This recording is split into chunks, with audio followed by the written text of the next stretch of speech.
Discussion. Amendment, objection, hilingan, the motion for the approval of the action plan 826 of the council is hereby approved. Thank you very much po. Now proceed with the other matters. And the number one topic for the other matters is the retirement community project. We would like to recognize Mrs. Mayor.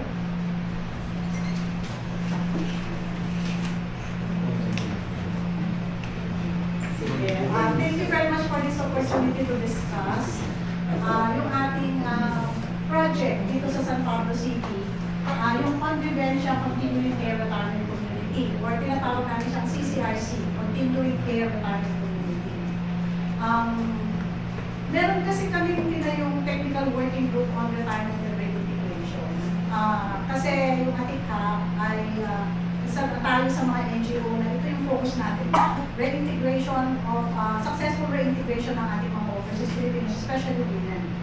And dito sa technical working group, kasama natin dito ang Department of Migrant Workers, of course ang OWA, ang Commission on Filipinos Overseas, yung National Federation of Filipino Americans, of course, SIDSI kasama dito sa technical working group and ATICA. Yung nakita kasi natin yung opportunity dun sa care industry kasi because of the aging population. Kaya nag-form kami ng committee. And pinresent namin ito sa Committee on Migration and Development sa Calabarzon. Dito, siguro for those na hindi alam, dito sa Region 4A, Calabarzon, we are one of the few regions with actually we are the only region na may Committee on Migration and Development directly under the Regional Development Council. Kasi yung mga iba sa Committee on Social, kasi Western Visayas, meron silang Committee on Migration and Development pero under the Committee on Social. Pero dito sa Region 4A, because tayo yung number 1 na may pinakamaraming overseas Filipinos, nakikita ng region yung potential ng yung challenges as well as the potentials of overseas Filipinos. Kaya tayo lang yung region na under the Committee on Migration and Development.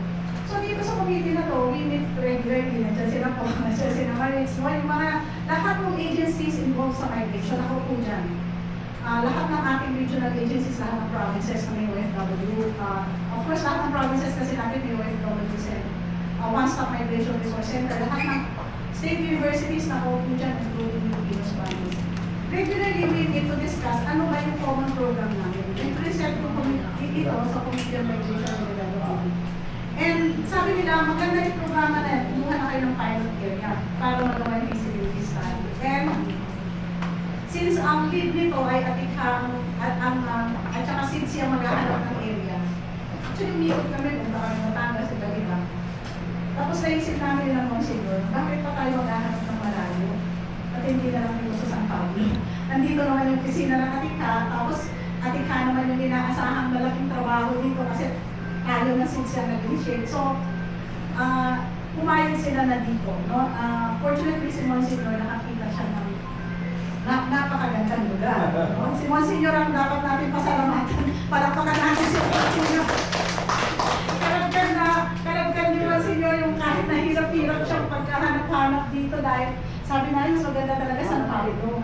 No? Maganda yung San Pablo kasi nasa sa sentro tayo no? So meron tayo ngayon sa San Pablo. Ito yung gagawin natin, no? Nasa likod niya, itong lake na to ay Calibato Lake. So to make the long story short, nag-agree na yung Committee on Migration ay yung natin ng working group na ito na yung pilot na gagawin natin. Kasi ang concept is, gumawa tayo ng pilot para itong retirement community na to, kasi malaki mabibigyan ng trabaho, malaking investment na pupunta sa Pilipinas, pwede natin i-replicate sa iba-ibang lugar. No? Eh kami, sa Calabarzon, we are lobbying na sana yung Calabarzon ang gawin yung retirement hub. Kasi, ang ganda-ganda ng nature sa Maynila at ang daming overseas Filipino. So yan, fortunately ay pwede. So ngayon, ano yung concept ngayon nitong convivencia actually ay isang Spanish word, meaning living in harmony with mutual respect. So nung nag-isip kami pangalan, ang dami na kasing nakuhang pangalan na maganda. So, sabi namin, ibang lingwahe naman ang naisip namin. Nakita namin yung confidential. No? So social enterprise siya, nakatikha, joint venture siya, nakatikha ng SIDC. Kasi yung lahat ng partner natin ay government agency. So SIDC ay Soro-Soro Ibaba Development Cooperative. No? Ang gagawin natin ay, ang plano dito talaga, social enterprise siya. No? Explain ko ang difference ng social enterprise sa isang enterprise dito. Of course, kilala namin yung ating kind, hindi ko na i-iayaan mo. Sino ba si Soro-Soro Ibaba Development Cooperative? For those na hindi kilala, member siya ng SPC Council na, itong CMB natin. Pero, bakit na siya kapartner ng ating Kasi isa siya sa siya yung largest agri-waste cooperative. I mean, we don't like to form a new cooperative. Kasi mahirap yun, no? Maraming requirements ang pagtatayo ng cooperative.